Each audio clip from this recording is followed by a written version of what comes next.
నూనె గింజల పంటల్లో పేరుగాంచిన పంట వేరుశెనగ. దాన్ని మనం పల్లీల పంటగా కూడా పిలుస్తూ ఉంటాము. వేరుశెనగలో వేరుకుళ్ళు అనేది తరచుగా వస్తుంటుంది. సో దీన్ని ఎలా నివారించాలో ఇప్పుడు ఈ కొన్ని చిట్కాల ద్వారా తెలుసుకుందాం. ఇంకా కూడా మన ఛానల్ని సబ్స్క్రైబ్ చేసుకోలేదుగా మీరు, చేసుకోండి.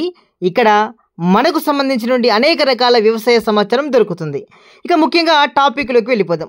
ట్రైకోడర్మా సూడోమోనాస్ పొడిని ఎరువులో కలిపి వినియోగిస్తే భూమిలో ఉండే తెగుళ్లను కలిగించే శిలీంధ్రాలను నివారిస్తుందని మనకు శాస్త్రవేత్తలు చెబుతుంటారు. తద్వారా వేరుశెనగలో మొదలు వేరుకుళ్ళు తెగులు, టమాటాలో వడల తెగులు, కూరగాయల్లో నారుకుళ్ళు, వేరుకుళ్ళు, ఎండు తెగుళ్ళు, బొప్పాయిలో కాండం కుళ్ళు తెగులు నివారించబడతాయని కూడా శాస్త్రవేత్తలు రైతులకు తెలుపుతున్నారు. పశువుల ఎరువును పంటకు వేసే ముందు 2 కిలోల ట్రైకోడర్మా, 2 కిలోల సూడోమోనాస్ను 100 కిలోల పశువుల ఎరువు, 10 కిలోల వేప పిండిలో కలిపి వారం రోజుల పాటు నీడ ప్రాంతంలో ఉంచి గోనె సంచులు కప్పి 2-3 రోజులకోసారి బెల్లం నీళ్లు చల్లుతూ కలియబెడితే ఆ ఆకుపచ్చటి శిలీంధ్రం పెరుగుదల గమనించవచ్చు.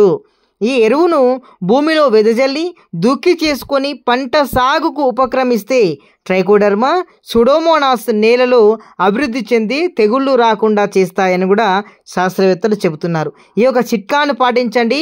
వేరుశెనగలో వేరుకుళ్ళు నివారణ, అదేవిధంగా టమాటాలో వడలకుళ్ళు, కూరగాయల పంటల్లో నారుకుళ్ళు, వేరుకుళ్ళు తెగుళ్ళు రాకుండా ఉండేందుకు కూడా ఆస్కారం ఉంటుంది. సో ఈ వీడియోను 10 మంది రైతులకు షేర్ చేయండి.